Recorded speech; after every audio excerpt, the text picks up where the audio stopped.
Good morning and welcome to the second day of the Irish Writers' Weekend 2024. Welcome back to those of you who were here yesterday or on Friday evening, and welcome to newcomers. The British Library's asked me to say a few words to introduce the first session today. Home and Away, Belfast and Beyond, with Aimée Walsh, Lucy Caldwell and Michael Magee in conversation with Peggy Hughes. My name's Aimée Medill and I'm the owner of Phlox Books, your bookseller for the Irish Writers' Weekend. In the spirit of Belfast and Beyond, I've been asked to briefly introduce my bookshop. Phlox was opened in Belfast in the early 80s by my parents. Art books, home furnishings, gifts, even a cafe serving cappuccinos and paninis, no small thing in early 80s Belfast. It was revolutionary and visionary. It didn't last that long.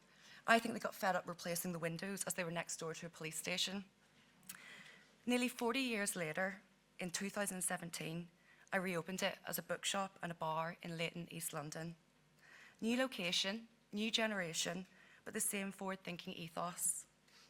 So in a wee bookshop in East London lives a Belfast-born owner, her family, and one bookcase, one grey bookcase, with a picture of a young couple with some terrible 80s hair on it that survived through the years from the original Phlox to mine. So as a Belfast-born and raised, I'm very pleased to introduce this session. On behalf of the British Library, I'd also like to briefly acknowledge and thank the key supporters of this event: Culture Ireland, the Embassy of Ireland in London, and the Doyle Collection Hotel Group. The session will be hosted by Peggy Hughes, who's the wonderful Peggy Hughes, who is the Chief Executive at the National Centre for Writing and, amongst much else, formerly of the Edinburgh International Book Festival and the Edinburgh UNESCO City of Literature Trust. Please give a warm hand and welcome our panel to the stage.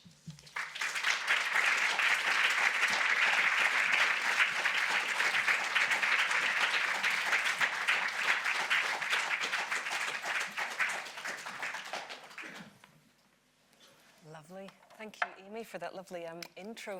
Ah, good, Michael's on the water. That's always the worst bit, to be honest, when you get here and you have to start fiddling about with bottles of water.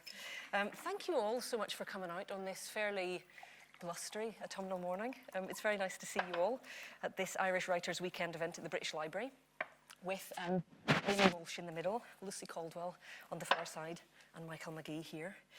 This panel is ostensibly about notions of home, of writing Belfast and beyond, but I imagine in an hour and 15 minutes, which we have available, we may well stravaig around a little bit and cover all sorts of different topics as well.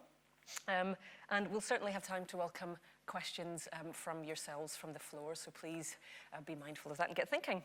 I will quickly intro our brilliant panel today, and then we're going to have a couple of general questions. We're going to zoom in a little bit and get under the bonnet of the books individually, and then we'll zoom back out is the idea today. So first of all, I'll introduce Aimée Walsh, her debut novel. I'm going to wave these because they are available from Aimée's lovely bookshop outside. Exile was published by John Murray Press in May 2024.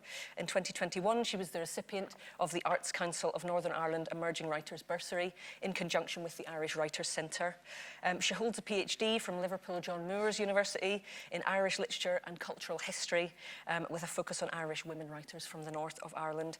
And she's currently working on a second novel, which is really exciting, and I hope we'll hear a little bit more about that.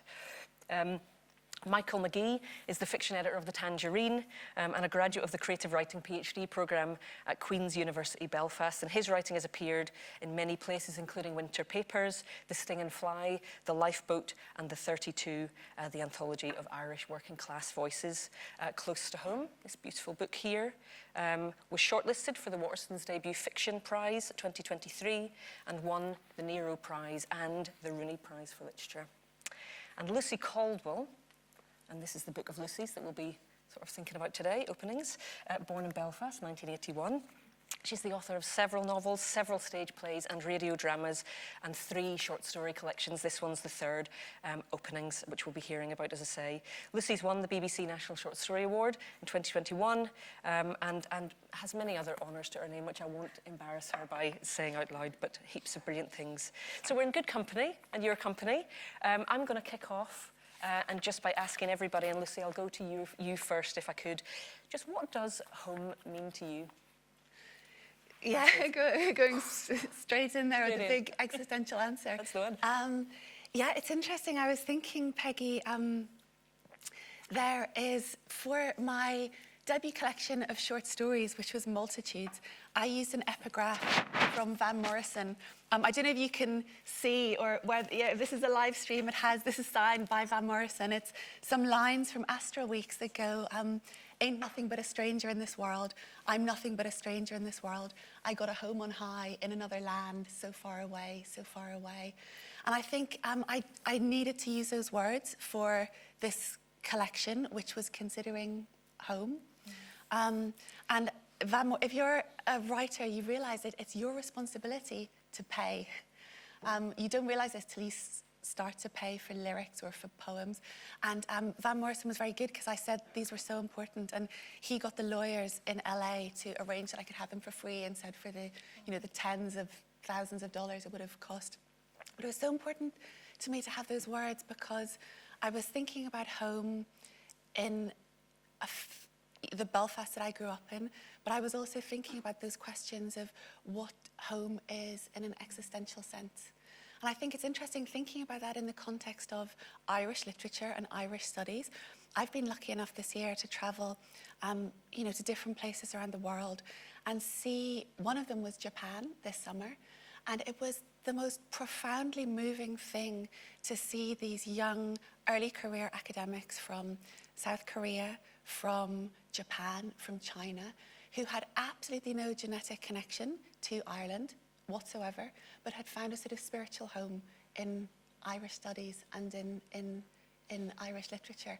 And so I think it's been a complicated thing for me, notions of home, and it's been something I have negotiated and continue to negotiate all of my writing life, what it means to come from somewhere, what it means to return or not to return, what it means to make a home elsewhere, what it means to belong, who gets to say who belongs, all those. I think that fundamental question of what is home, it's through everything that I've written. Different answers I give at different moments. Thank you. Aimée, same to you. So home to me, so I've lived most of my adult life outside of Belfast and outside of Ireland, and I've just recently returned back to Belfast.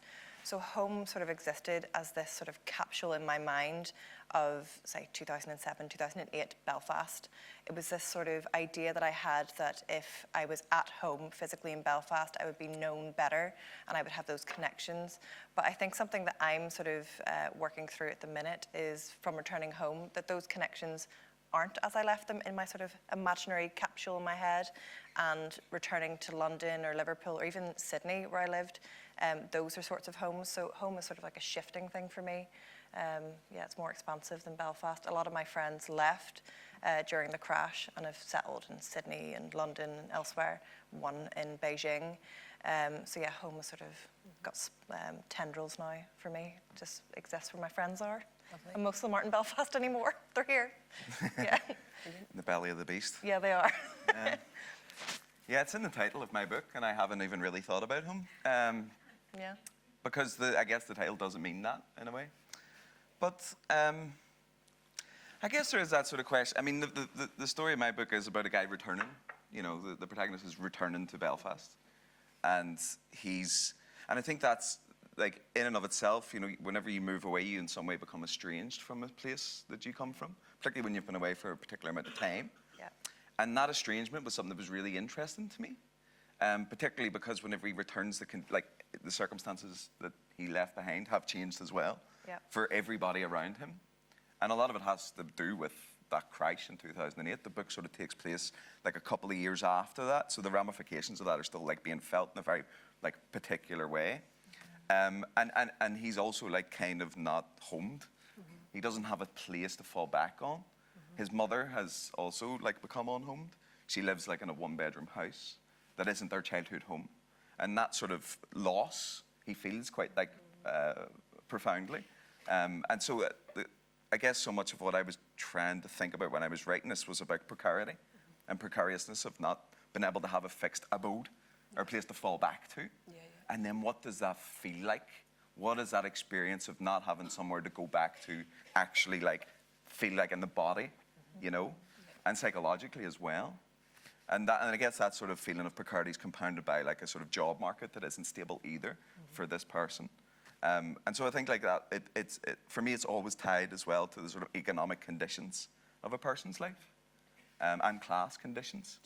And because he's sort of on this trajectory where he's sort of trying in some way to escape his home, his background, but he then leaves himself somewhat exposed, you know, and vulnerable.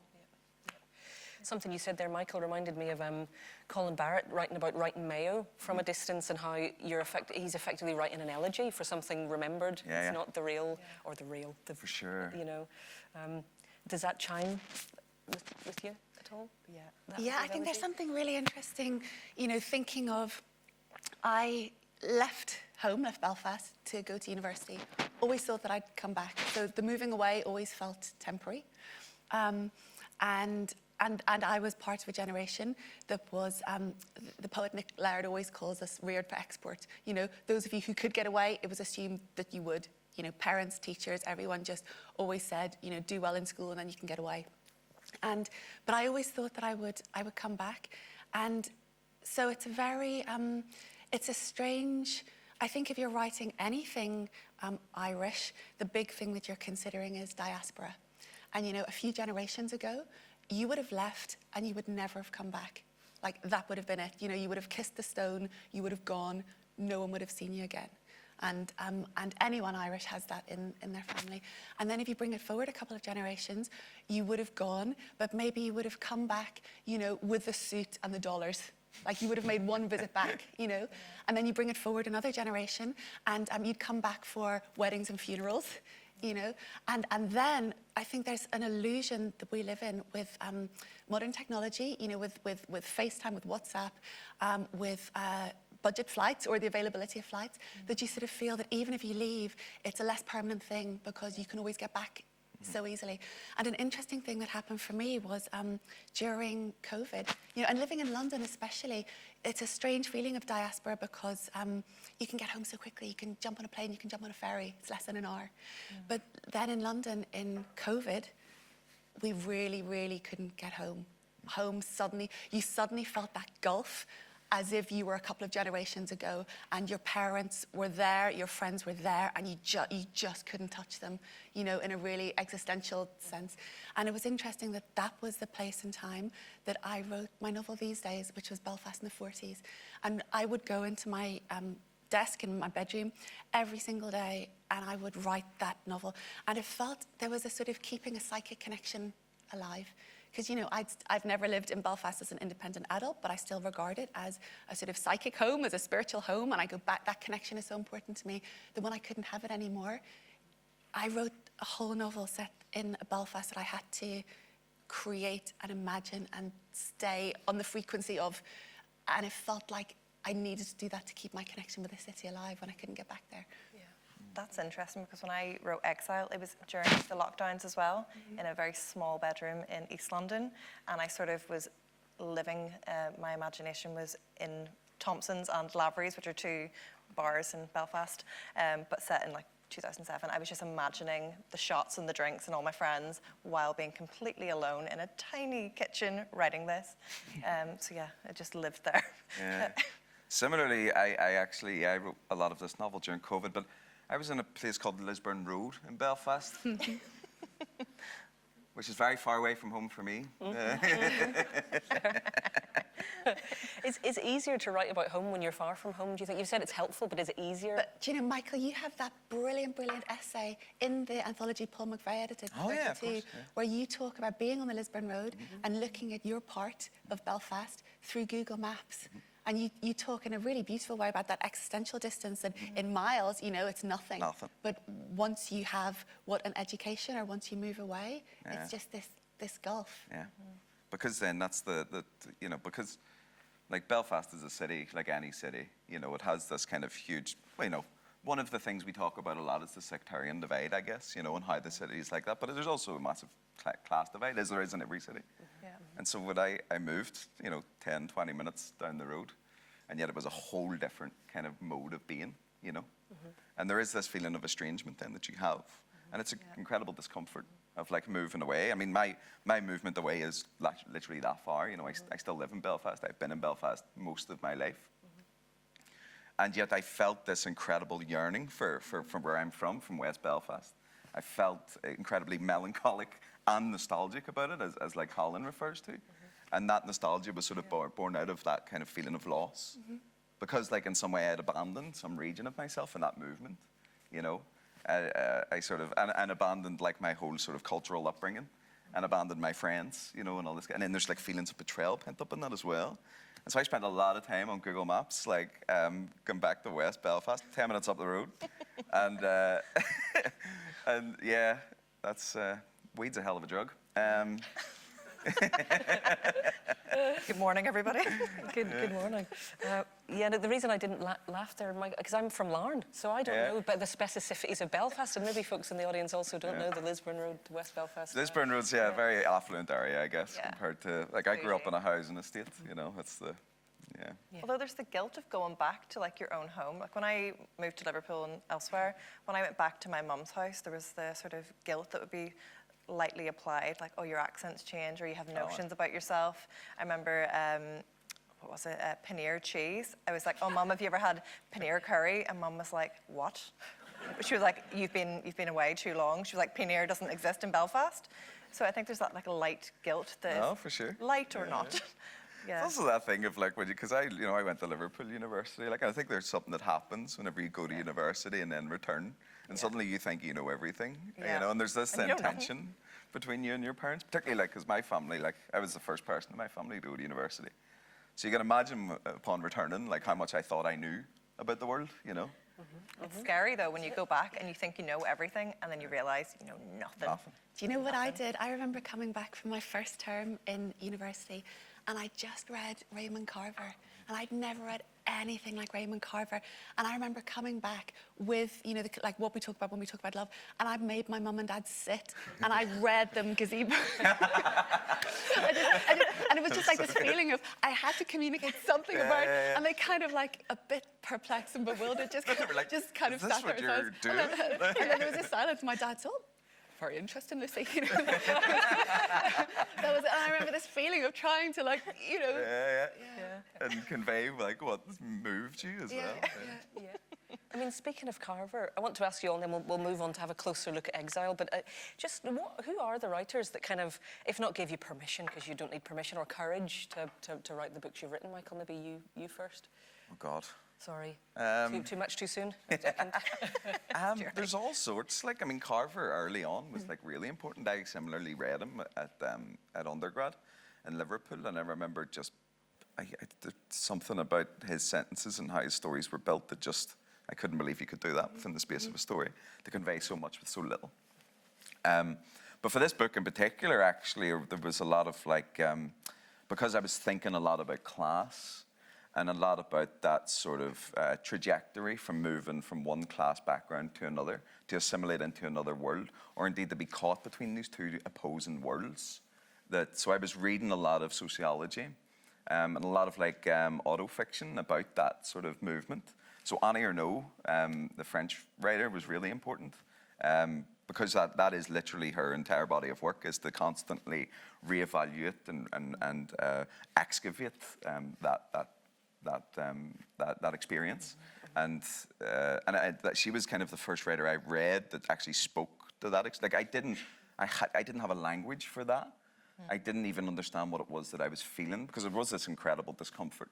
Because as Aimée says, like I was sort of having to adjust myself culturally, how I spoke, how I carried myself, you know, and all that kind of thing. And that was tied up a lot with like shame, cultural shame for my classness, for my background. And so there was like, and not seeing that on the page and that conveyed was completely sort of shifted my whole thing. And then I sort of acquired a lens through which to sort of understand myself, my trajectory, and also the world around me.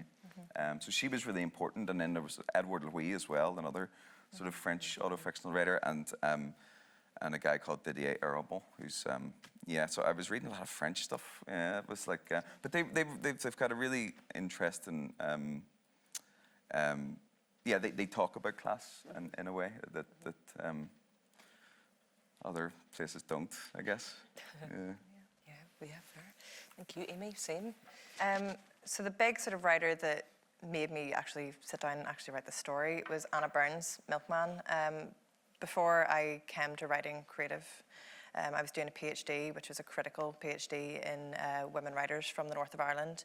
So I was studying Anna Burns, Deirdre Madden, Lucy's work as well.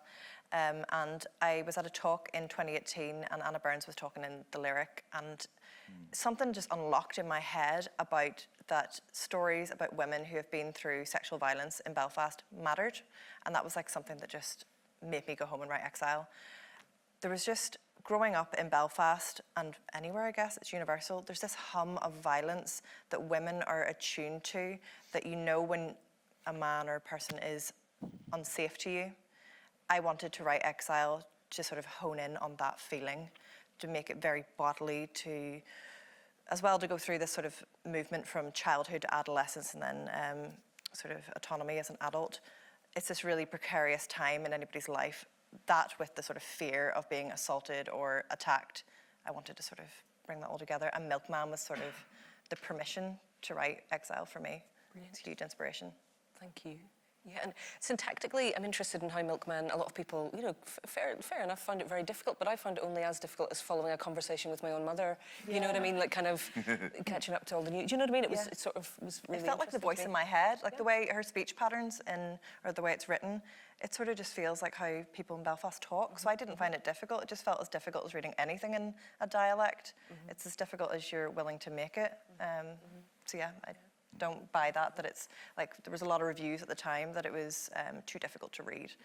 And people would read 50 pages and put it down. But I think there's a gendered element to that as well, that you're willing to sort of pursue and stick with books which are more difficult if they're written by a man, I think, or if it's about a subject matter which is deemed literary, not about sexual violence. That Anyway, is a whole other event, I Yeah. feel. Lucy. Yeah, well, I mentioned Van Morrison, and he has been very important to me because, for a couple of reasons. One, the family that I grew up in, my mum's from an English Catholic family of Irish heritage. My dad is from an Ulster Protestant family, and they met, and my mum moved to Belfast in 1975, and they agreed that they were not going to bring any children that they might have up in either religion. That was the only way that they could, you know, so it's a mixed marriage as it's termed. And so my first introduction to what I would consider the transportative, like, power of litany came not through, you know, a preacher or not from, you know, catechism, but from Van Morrison and Car Journeys. You know, the repetition of the take me back, take me back, take me back, take me way back, take me way back. And I would, you know, you'd just be kind of enraptured by that. And then I remember when I was young, my mum took us on a drive, and she stopped the car on Cypress Avenue, and she showed us a street sign, and she said, "This is the place in the songs." And I remember that feeling of, oh, that's this, you know, just kind of something in my synapse, like making that connection. Like it's that thing that we've all said, that this is worthy of the great stuff. And then there've been a couple of writers, you know, for me, one of the most important short story writers for me is Lucia Berlin. It's the people that you read at, some writers I feel are like portals that you step through at a particular point in your writing life. You know, Laurie Moore was another. I read her at the exact perfect moment in my very early 20s. She's been very important. But Lucia Berlin, there was something, I had always wanted to write short stories, and I couldn't. I have drafts of my first short stories going back like 11. One of them goes back 13 years. And by the time my short stories started working, I had written 3 novels, several stage plays, radio dramas. The short stories just wouldn't work. And then 2 things happened. I had my first son, had my first child, and it was very traumatic birth, and he almost died a couple of times. We were in intensive care wards afterwards for weeks. And I came away with that experience with a sort of fearlessness, a sort of feeling that I'd always thought I had time, and suddenly I didn't have time anymore in an existential sense, in a practical sense. Also, I was published very young. I wrote my first novel at university, and I was horrified by the extent to which you had to be public you know, or talk about yourself or my first novel is all about alcoholism. The mother is an alcoholic, my mum isn't, but there are members of my family who are and who were actively battling alcoholism. And I thought, how on earth do I talk without betraying them, or what do I do? It was awful. And then suddenly I had a new fearlessness to tell the stories I wanted to tell about women and women's life, you know, and all the things that you might think were not worth telling.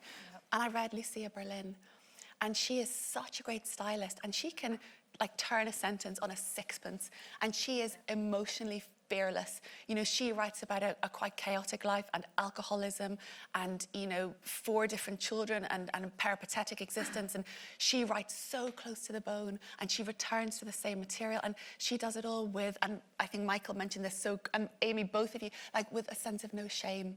And so I think sometimes it's seeing a writer write something that gives you the feeling that the stories you have to tell are worth telling, and gives you the beginnings of a vocabulary or a style or a fearlessness with which to tell them. Mm-hmm. So I think that those would be a couple for me. Yeah, brilliant.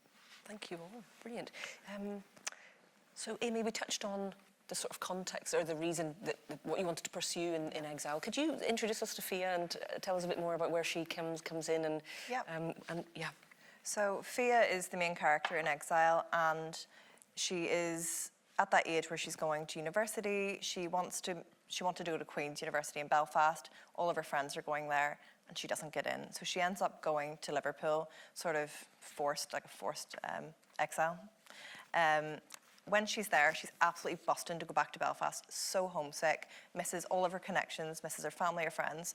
And when she eventually goes back to Belfast, she is attacked, and it sort of severs every sort of connection she has with Belfast, everything she knows about herself. And Exile is sort of that renegotiation of what home is, what it means to her, and what it is to be a woman in Belfast, and to return to it. Mm-hmm. So that's what Fia is and what Exile's about. Why did you want to write about that particular moment in her life, that kind of sense of departure and possibility, I suppose, at that particular age? I think I'm just interested in that sort of period in anybody's life where you're renegotiating who you are. You think you know everything, which we talked about before, because when you go off to university, you think you know everything, and then you don't know how to do basic things like turn the dishwasher on or turn a washing machine on. And it just sort of, any sort of bedrock that you have about yourself as a person is just liquefied. You're renegotiating everything, just like even things like your accent or your cultural sort of touchstones. Exile isn't my life, it's all fiction, but there are sort of glimmers of my own experience when I moved to Liverpool from Belfast at 18, and one of them was language. So there was words that I would use all the time with my friends that when I went to Liverpool didn't make any sense. And the one that sort of sticks out in my mind is geg. So at home, that means you're having the crack, you're having fun. But when I went to Liverpool, I'd be like, oh, that's a geg. And that means to intrude on something in Liverpool. So it's just a sort of, you don't even have the language to talk to each other, never mind the accent. Everything was sort of lost in translation. So I'm really interested in that period of just precarious unknown. Yeah, you said you having the crack. That got me in trouble when I moved beyond. Yeah. Yeah. And if we only take one thing from this event, let it be the phrase half rightly. Would people be aware of what the phrase half rightly means? Yeah. We might want to explain that. It's one of my favourites, Aimée. It's like drunk, right? Yeah. You're on your way to being drunk. To being rightly? Yeah. Being rightly, yeah. Not quite rightly, but getting there. Yeah. You can pass yourself. You pass yourself. How did you embody Fia then? How do you go about kind of getting inside her skin? So when I was writing Exile, we were talking about this before in the green room, that when I was writing Fia, I felt like I was going mad. I felt like she was nearly beside me. I felt like I conjured her and I was listening into all of her conversations. So I was sat in my kitchen in London after a full day of work and I could hear her having conversations with her friends.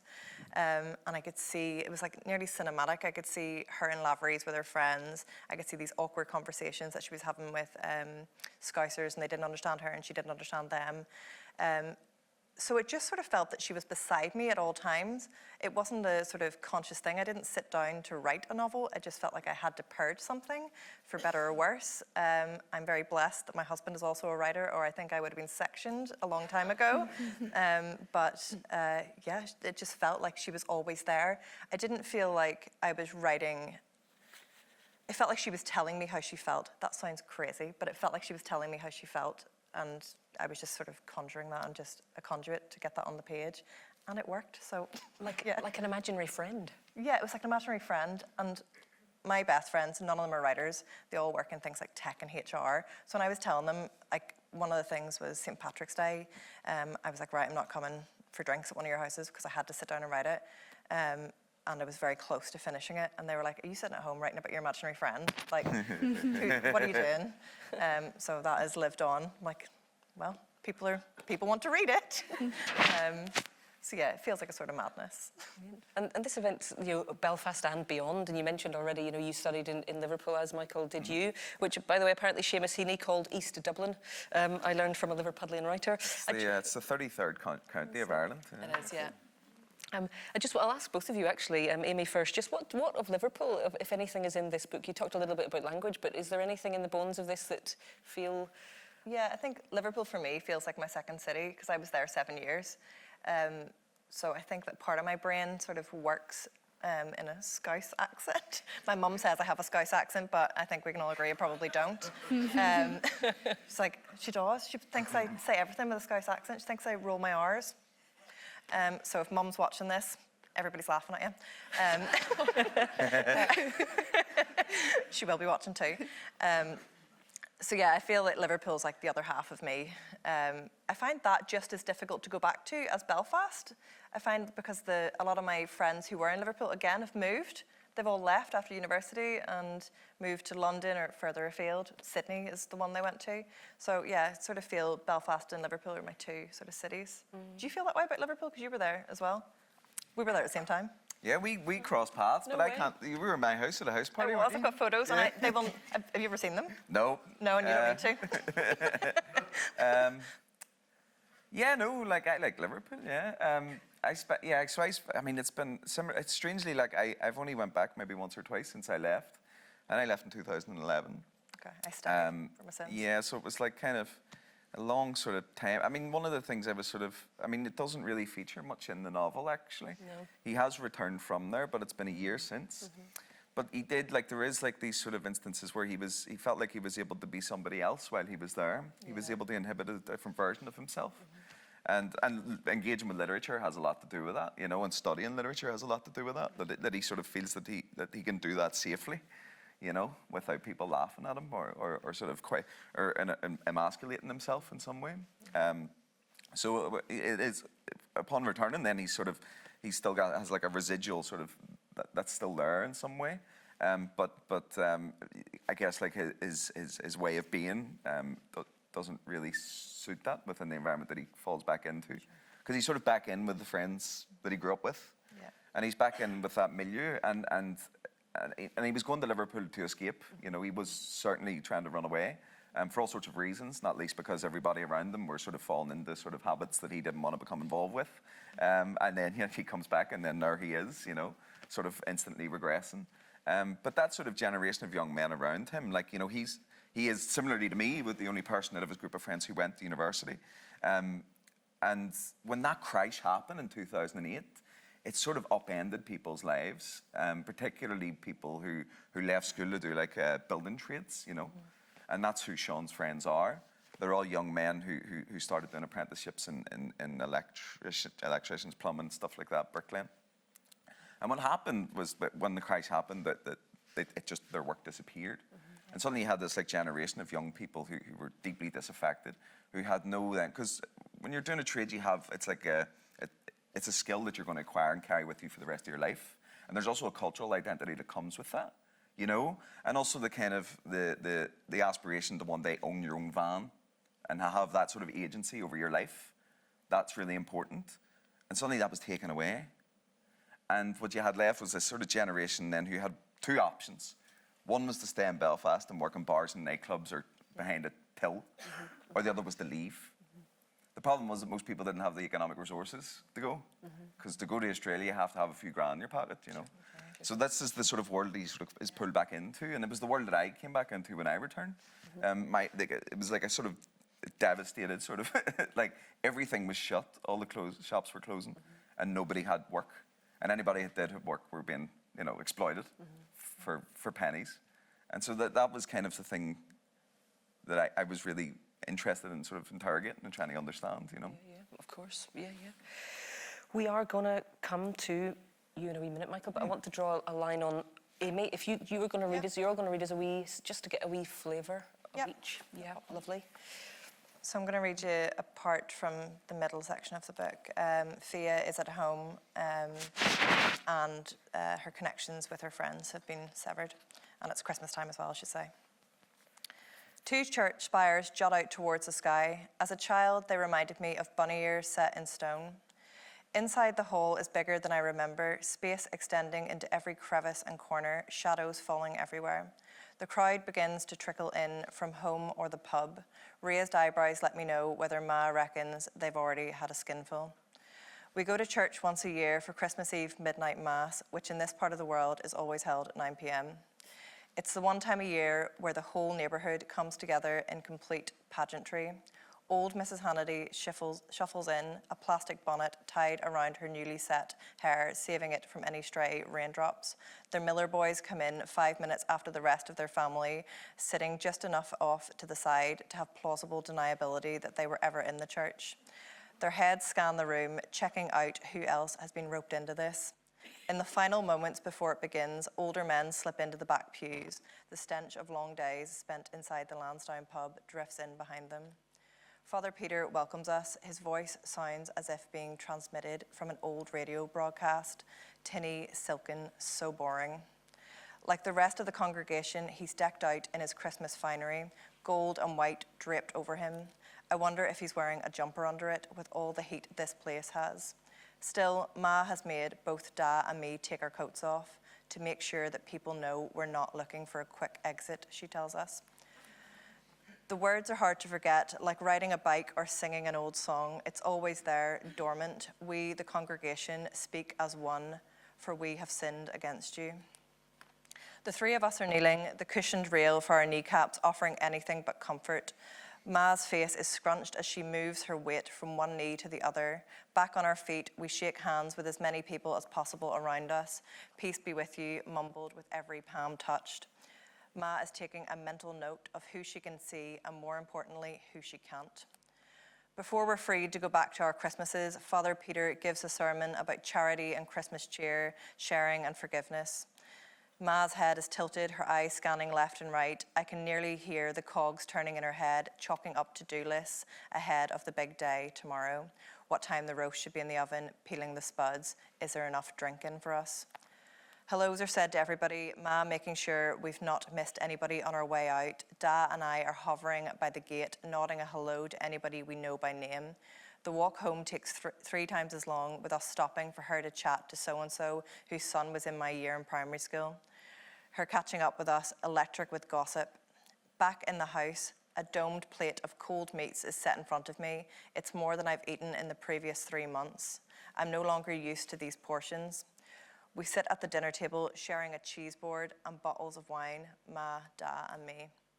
We shovel the food into us mostly in silence. The only sound is Da's chewing. After he carries the plates into the kitchen and goes to light the fire in the living room, I lift a cushion and sit in front of it, warming my shoulders and back. Ma says, when you're that close, you'll overheat. You'll not feel the benefit of it when you move. I shift diagonally away from the fire and towards the sofa. Together we sit watching Wallace and Gromit, The Wrong Trousers, on TV. It's a holiday tradition for us, watching the plasticine duo ignore the emotional cues from one another. We laugh at their obliviousness. Ma insists on recording the news if she knows we will be out in the evening. It's nearly midnight by the time we are just sticking on the 10 o'clock news. The newsreader has updated us on where Santa was on his journey from the North Pole to Northern Ireland. Children are then warned to be tucked up in bed. Santa will be arriving soon. The regular headlines carry on. Deaths at the steel factory in China, the Sri Lankan civil war, news from Palestine's Gaza Strip. I take the laptop upstairs to my room, then I sip the tea on my bedside table and open the screen. When I log onto Facebook, the first image that appears on my screen is of Aisling, Danielle, and Andy down in the Lansdowne. The background tells me that they are just up the road from where I am now. I mute the television in my room and watch the presenter's mouth, the words fizzing with the future. The wind carries the din of the pub hushing over the traffic. The timestamp tells me that the photo was uploaded by Aisling just 27 minutes ago. I would have been in the kitchen then, watching for the button on the kettle to pop. The blood on my face flushes cold with embarrassment. Throwing back the covers from my bed, I hurl across the room to check my phone is on. Surely I missed the call. The signal can be wild patchy. We've never let anything come between us. That's always been the sanctity of our friendship. We used to always forgive our own trespasses. I soothed myself that maybe the signal went off in the area with a surge of well-wishers texting at once, like what happens on New Year's. The exclusion weighs on my chest. I close the laptop screen over and grab my towel for a shower. The water pours around my head, flowing straight from my hairline into my eyes and mouth. My breath pumps against my chest as I crank the temperature hotter. The room begins to steam up. Tender thighs have given way to bruising, a dull ache under my skin. My nails pierce my skin. There is a tingling in my arms, adrenaline. My hands scratch at the skin on my upper thighs first. I am still in control. I know that I can hide it under a miniskirt. The heat in the shower fades my vision. Everything feels like static electricity. Bubbles from the shampoo feel like they are somehow pushing out from within me. My nails are muddied with watered down blood. Crimson sticks to under my nail bed. I take the cap from the bottle of the shampoo and begin on my chest, my arms, and then my neck. I press the edges into the flesh, twisting. The compulsion doesn't end until the heat forces me to sit on the floor. Dizziness as if the room were pulsing, huffing in air through the droplets. And I'll stop there. Thank you.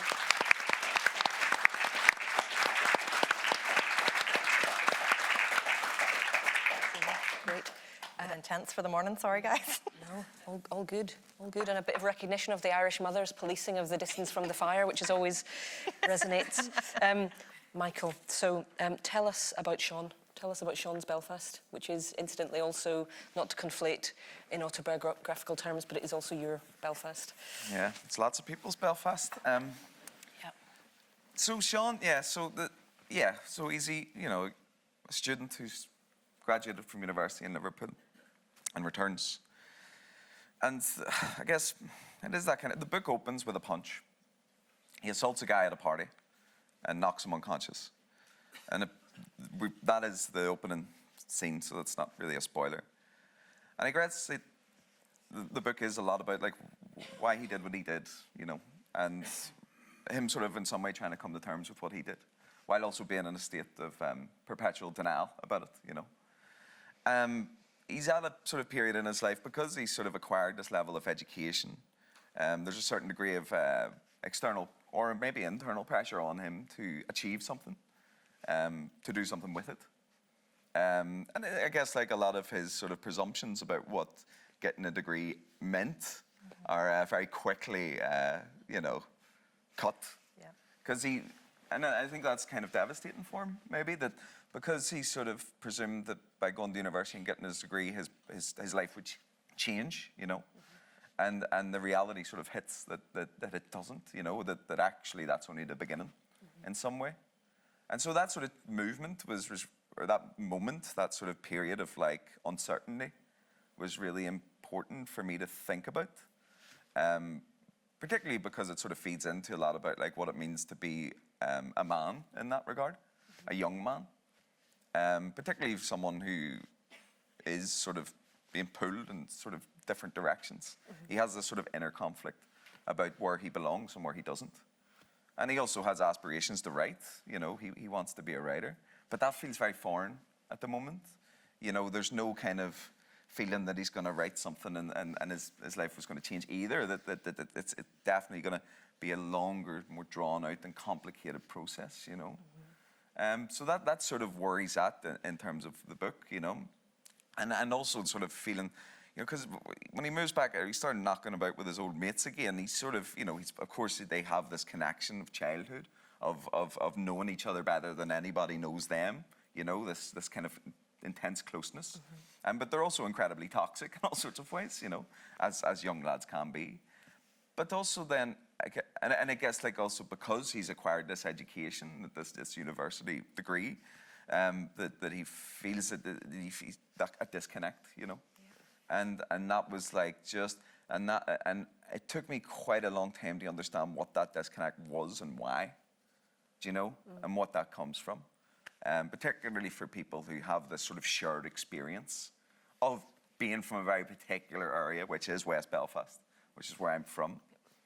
And an area that has a sort of very profound history in terms of conflict and violence, but also in terms of like how it's looked at externally. You know, Republican stronghold, IRA stronghold, criminals, barbarians, violent, you know. And so there was a lot of trying to navigate and disentangle that, you know. And I think that's so much of what the book was trying to do anyway, yeah. You've just reminded me of an interview with Ocean of Wong where he talks about the violence of language and how if you use these, you know, this loaded, then that confirms and reiterates, you know. Yeah, for sure. And I mean, like, it is that sort of thing of, like, seeing how, you know, and I mean, I wasn't doing this consciously, like, you know, but there is certain ways in which West Belfast and where I'm from has been represented, both in literature and in media, you know.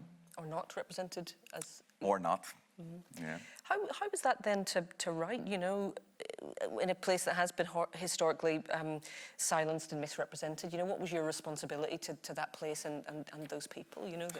Yeah, I mean, that was the sort of like, you know, I felt some degree of responsibility to do it right, for sure, you know, and also like, I mean, but as a novelist, like, I mean, as a writer, like, that was the only people that I ever wanted to write about, was my people, you know, my community and my experience of being from a very particular place. I can't really estrange myself from that, at least not yet. And so it wasn't like I made a decision to go, well, I'm going to write about working class people. It's actually who I am and where I'm from, so like that feels like natural to me. And I guess you sort of, I don't know, I mean, it is a sort of tricky proposition in a way, because you sort of feel, I mean, before I wrote this novel, I was struggling to write. I was actually like kind of I had a bit of a block. And I was writing things that I ought not to have been writing about, you know. And my feeling was that I didn't want to write about the Troubles. I didn't want to write about being from West Belfast.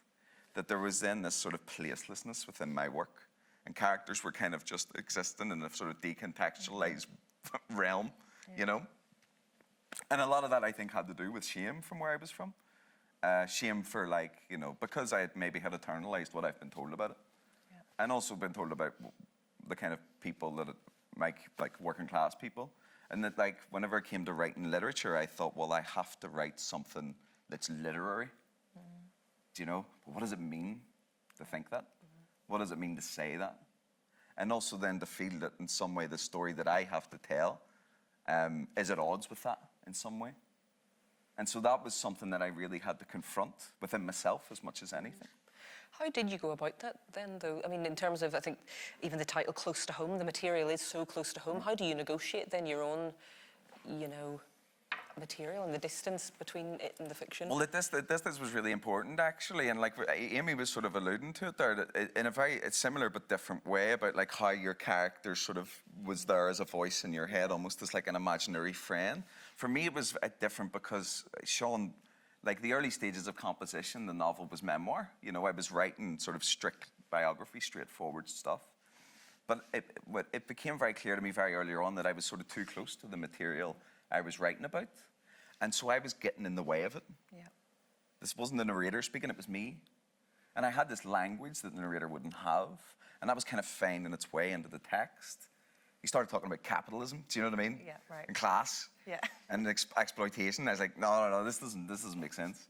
And so there was this sort of process of trying to create a sort of narratorial persona, which is, there was an essay by a writer, Vivian Gornick, who speaks about this. And she writes non-fiction.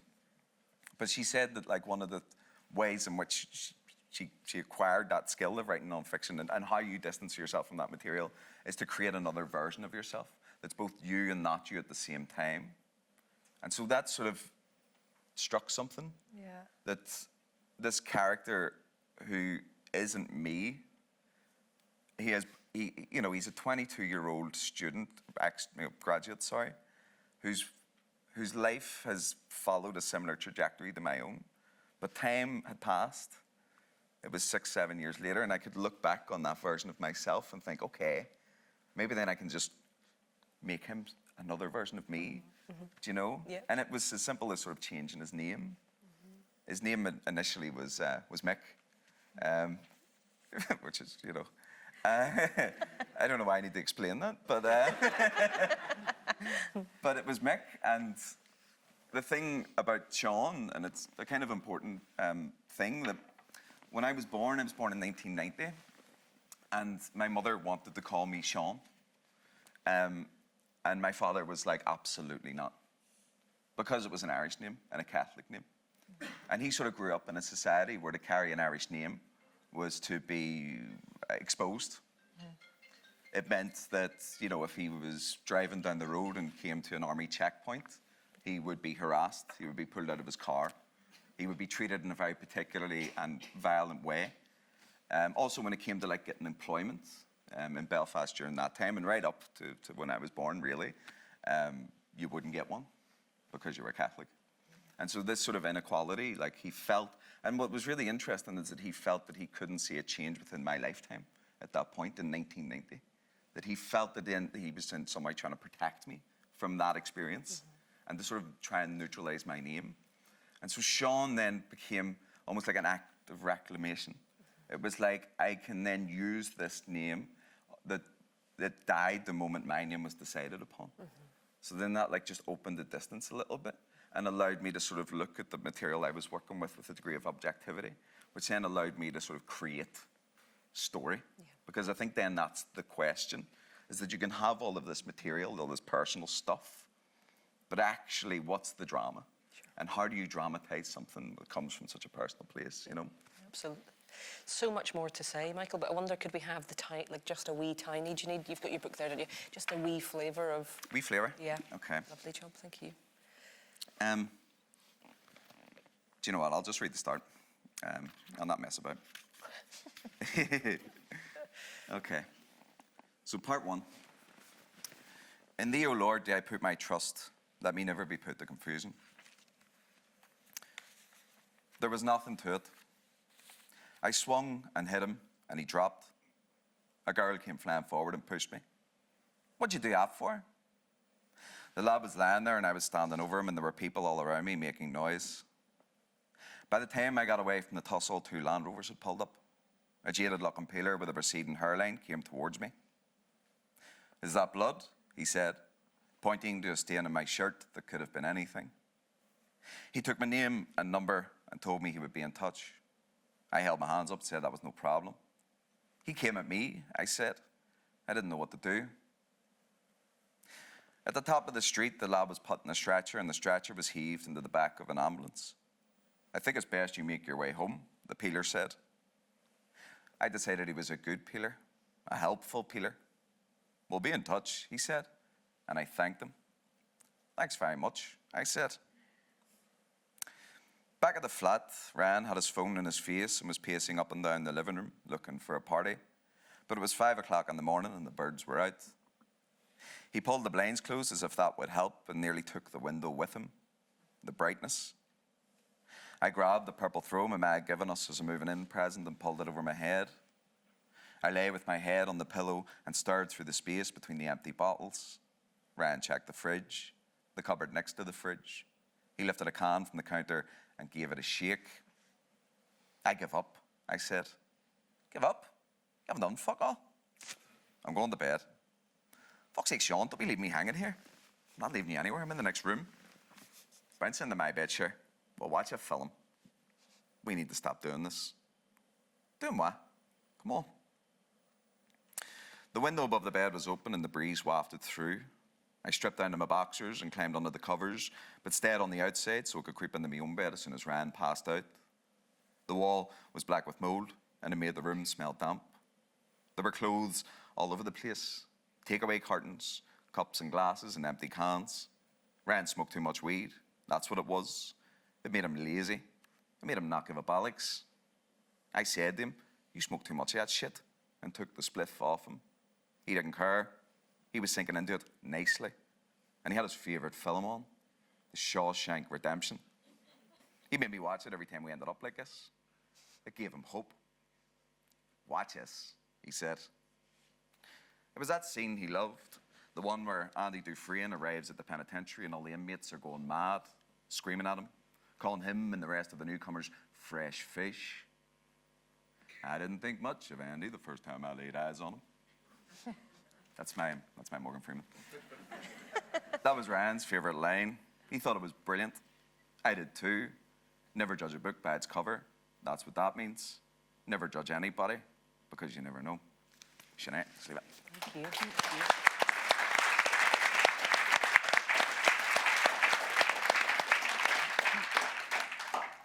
Okay, thank you, Michael. We'll speak to Lucy for a spell about openings, and then, as I say, we've got time for questions from you if you have some. So, Lucy, coming to openings then, could you maybe just start with of which openings does this title speak, would you say? Yeah, so my first collection, Multitudes, was Belfast Girlhood. Belfast girlhood, Belfast young womanhood. And, you know, in a sense, your question about home, somewhere that you leave and always try to find a way back to, or somewhere that you try to leave and always carry with you, or it's, you know, I was thinking, when I was writing those stories, I was thinking, a really beautiful thing I realised, a bit like Aimée, was that the Belfast of my childhood was perfectly preserved because I hadn't lived there as an adult, because none of my, you know, quotidian memories were overlaid. So I was able to access it and write those stories really easily. And then with Intimacies, my second collection, that was very much about motherhood.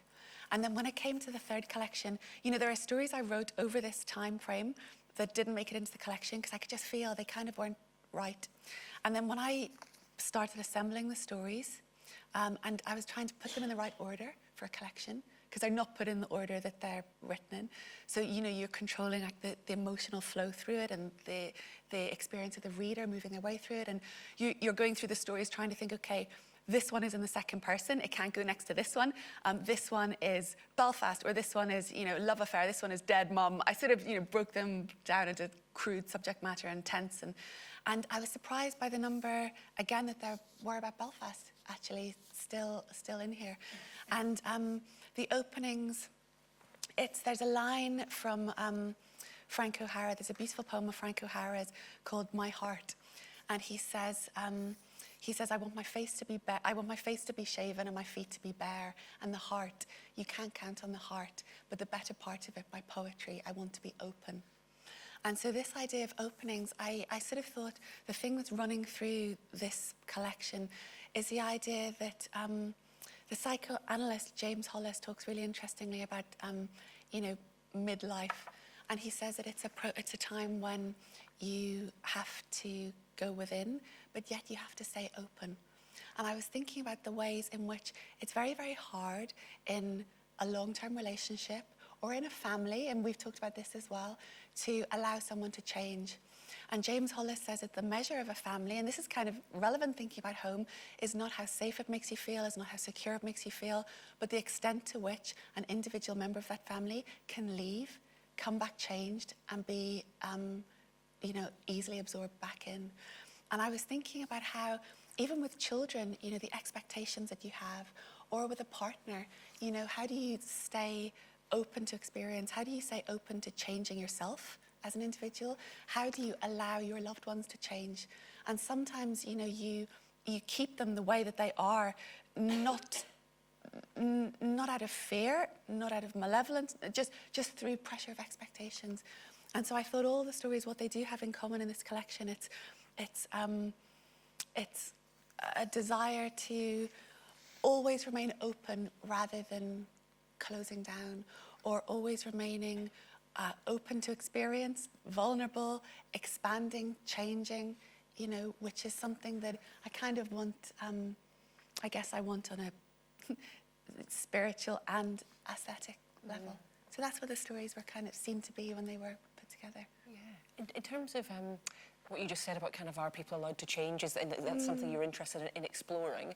Would you say that's in writing, you're writing to explore? Do you know what I mean? Is it Kevin Barry who says that? There's a question and he's trying to write towards the answer? Is that Yeah, something definitely. you feel? And I think sometimes you don't even have the question. The thing that I most love about short stories is I'm quite an instinctive writer, but with a novel, I would always roughly know the milestones. Before I started writing it, I'd sort of know, okay, I'm heading sort of here and here and here, and then maybe roughly this is sort of where it's going to end. And my first drafts are completely messy. It's only after I've done like a first draft that I'll then try to look at it and, I don't, put some manners on it, like, work out what the structure is or whatever.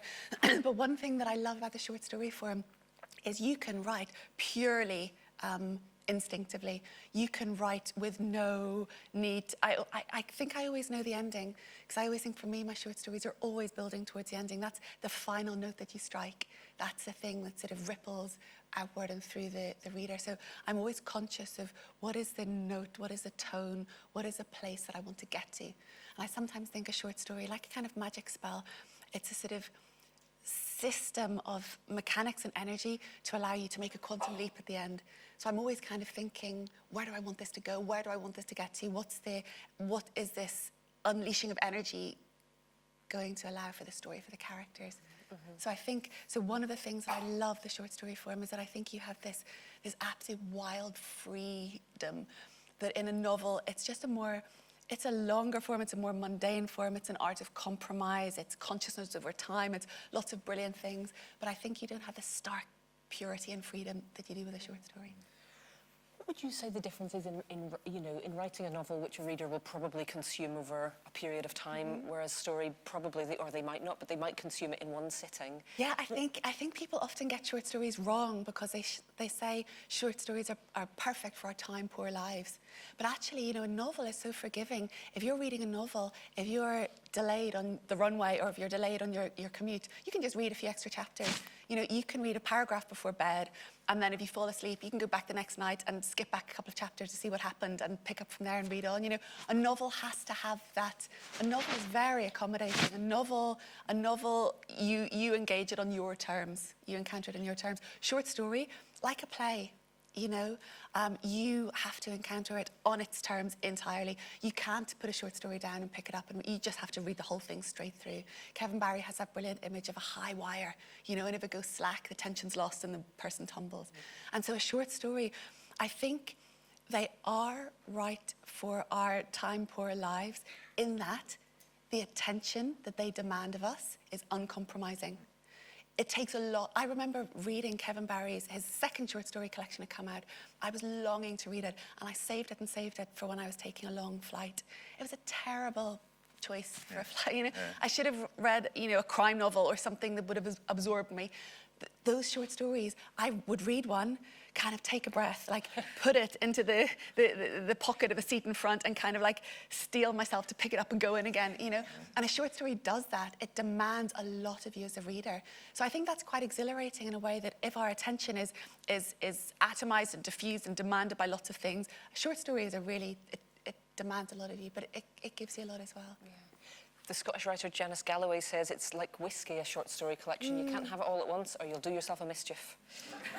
So there. A couple more little questions. These stories in this collection seem to be, to me, to be very interested in time. All sorts of touched on time very briefly. Time passing, time gone, epochs of time past. Why is that? Why did you... Do you know, I heard when I was still trying to make short stories work and couldn't, I saw Helen Simpson, who I think is a great and very underrated short story writer. She said the older she gets, the more she becomes convinced that time is the only subject for a short story. And I remember that line just went through me, and there is barely a day I haven't thought about that since. And in fact, in my teaching practice, and I teach a masterclass series on the short story, and I do several classes on the function of time in a short story, and how you use time practically in a short story, but also the ways that a short story can everything that a short story can do on... When you're writing a short story, you have to think, what is the time frame of this short story, and what is the... I always think in Aristotelian terms about unities. What is the tightest... Mary Lavin has that phrase, an arrow in flight, and it's that you want to make it as tight as possible, as taut as possible. But I think because you're doing all of that, you also have the chance to do something kind of existential. And a lot of my stories are about motherhood. And my experience of motherhood is you experience time in a fundamentally new way. Even if you experience it existentially, mortality suddenly seems a lot closer. Also, when you have a child, you are overnight a member of a new generation. And I think sometimes we talk about generations and we talk about millennials, or I think I'm technically a geriatric millennial, you know, or there's like Gen Z or whatever it is. And sometimes it's like your experience, it's so broad, and it doesn't take into account class, it doesn't take into account if you're in what part of the Western world you're in, or, but I think that something that does happen is when you have a baby, overnight, you are a new generation. And a lot of my short stories, especially in intimacies, were able to take as their energy that feeling of looking back and reassessing, you know, and a short story can do that. It can it can spin, it can take one moment. I've got a short story in this that is just one walk down a street in Berlin, where I was on the day that Russia invaded Ukraine. And it was my attempt to write autumn journal, really, Louis McNeese. But a short story can just do that, like searing one moment, or it can take two moments and put them side by side and do something massive, kind of atomic, you know, bringing two moments and, you know, thinking Monica Lewinsky was 22. That's another thing. I have a couple of young mothers reassessing their childhood and realizing Monica Lewinsky was 22. You know, that is so young. And you kind of, you don't realize until, but that's the sort of thing that a short story can spin. Unique magic. Could we hear the tiniest little scrap? Very, Because very I do want tiny. to make sure that we've got Yeah. time for folk. Yeah, lovely. Thank you. I'll read, this is less than 2 pages. This is from a story called Lay Me Down. And I thought I'd read it because thinking about, you know, home and what home is and going away and moving back, and my whole life has been the tug of going away and moving back or not moving back, or wondering if I will, or life elsewhere feeling provisional but going back home is gone, you know, all of that sort of thing. So this is 2 couples who have moved back to Belfast at a particular time. They're having a Christmas drinks party. The sort of narrator of my story is 2 floors above where the drinks party is happening with her toddler, because her toddler wants to be in the playroom, but her toddler's too young to negotiate stairs alone. So she's bored flipping through an old book of Belfast photographs. You thought of the hatters and milliners then, how it must have seemed the stablest of trades, until all of a sudden people stopped wearing headgear. Almost overnight it must have seemed, when before it would have been unthinkable to be in public without covering your head. I often thought of that, of unforeseeable obsolescence. Video rental shops, for example, London A to Z's, alarm clocks. You could do the history of a particular generation in suddenly obsolete things. Floppy disks, MP3 players, camera film and 1-hour processing labs, Tamagotchis, hair mascara for which you either saved up your babysitting money or else nicked from the Debenhams and Castle Court. This is, unlike Michael's, this is not autofiction. I should point that you nicked from the Debenhams and Castle Court. Body glitter. When that arrived from America by way of Claire's accessories, we thought we were living the dream. But who were we, our generation, if you could even call it that? We weren't the previous generation, but nor were we the one almost immediately after, the one people called the ceasefire babies. Who were we and what had we done? We'd gone away mostly, those of us who could, and then we'd come back, or started to, when we realised there wasn't really anywhere else. I'd gone to Manchester. My husband, defying his Campbell College posh boy peers, St Andrews, Durham's, Bristol, had chosen East Anglia. We then met during a miserable year in London.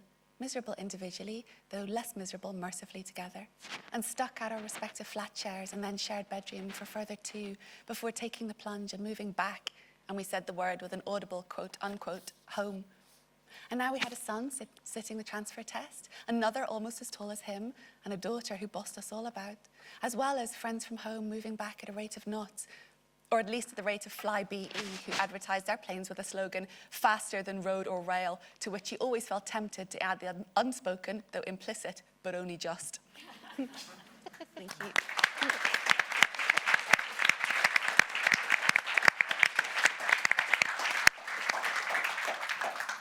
Wonderful, Lucy. Thank you. We've got 5 precious minutes for questions from you, so we'll need to keep them tight. And questions, not comments, please. Have we got anyone who would like to ask a question? Thank you so much. I think there's going to be a microphone. Yep, here it comes, so we can get that on the live stream. Thank you. Just here in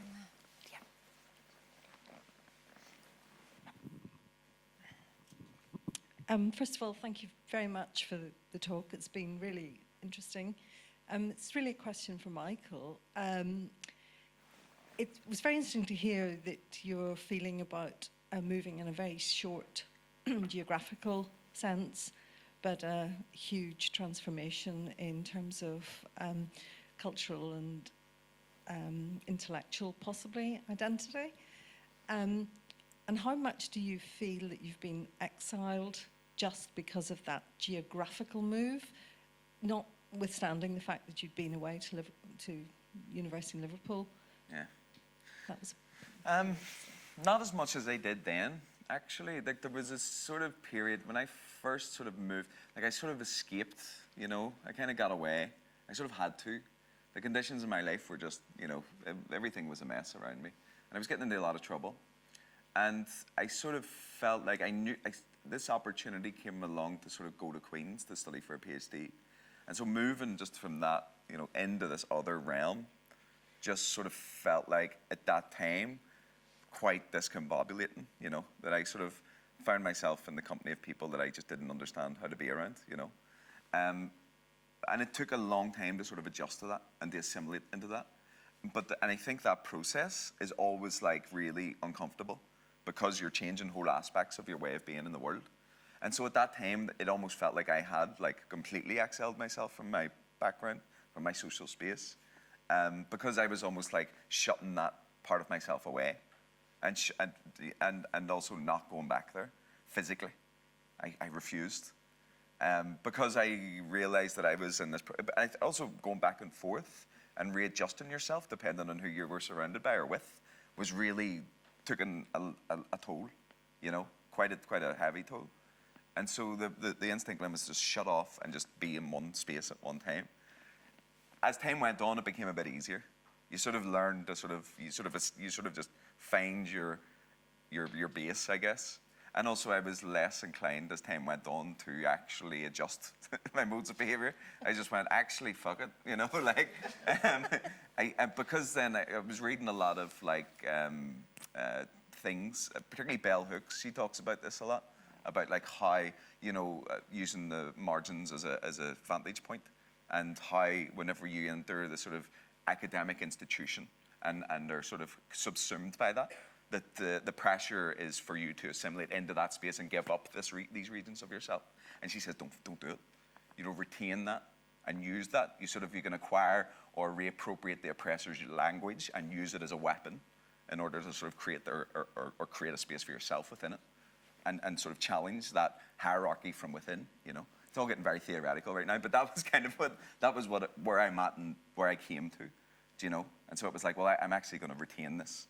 I'm going to keep this and use it, if that makes sense. Sorry. Yeah. Thanks, Michael. Have we got one more question, maybe? Was there someone there? No? There is one in the front row, which we will take, and then I'm afraid that will have to be it to let I see John at the back looking at us, so we've... Yes, I agree. Thanks so much. Fantastic session. Just listening to your read, and partly what Michael was talking about when you were first writing in a very decontextualized way,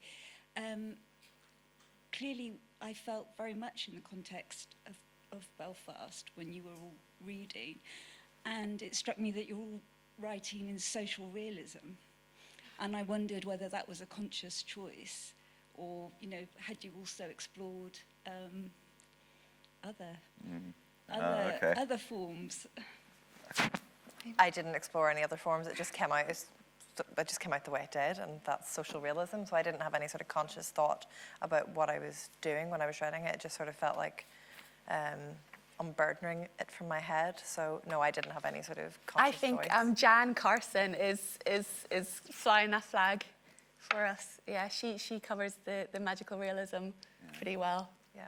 I think but this is what I sort of alluded to earlier about like not having like a bit of a block. I was sort of trying not to write about this in this way, so I got real postmodernist. Yeah, I was kind of going to get a bit funky, you know, and it wasn't working. It really wasn't. And like, because I had all these I was reading a lot of like, I love this Hungarian writer called Laszlo Krasznahorki. He wrote Swibo There Below and Satan Tango, and he is like a kind of inheritor of Beckett. And I really love modernism. It's probably my favorite, you know, genre. But I couldn't. I mean, there's something in me that's thinking if I get another one or two books written in this sort of form, that I might sort of try and break out in some way, but like whether or not I'm capable of it, I don't know. But it is sort of an ambition to kind of, because I think like that's what Milkman is, you know. Yeah. And yeah, sorry. It's an exciting note to end on, though. What might come next from all three is, you know, just a wonderful idea. Let me just wave these at you. Honestly, I hope you've been able to see from the session that they're three beautiful books, beautiful writers.